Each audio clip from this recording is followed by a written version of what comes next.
چراغ‌قوه داینامو تولید شده توسط شرکت هلندی دوئو در دهه 1950 نمونه‌ای برجسته از نوآوری در تأمین انرژی مستقل است.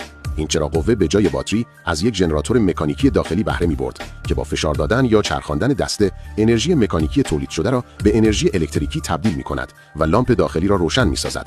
این سیستم امکان استفاده فوری و بدون وابستگی به منابع انرژی خارجی را فراهم می‌کرد، به ویژه در محیط‌های دورافتاده یا شرایط اضطراری، جایی که دسترسی به برق محدود بود. طراحی داینامو به مهندسان اجازه میداد تا یک جریان الکتریکی پایدار و قابل پیش‌بینی تولید کنند، بدون نیاز به تعویض باتری و با حداقل هزینه نگهداری. این چراغ‌قوه نه تنها کاربردی بود، بلکه نشان دهنده پیشرفت‌های علمی و مهندسی دهه 1950 در زمینه تبدیل انرژی مکانیکی به الکتریکی نیز بود. این دستگاه نمونه‌ای از نوآوری ساده اما هوشمندانه است که ترکیبی از مکانیک و الکترونیک را به صورت کاربردی به نمایش می‌گذارد و همچنان الهام بخش مهندسان و علاقه‌مندان به تاریخ فناوری است.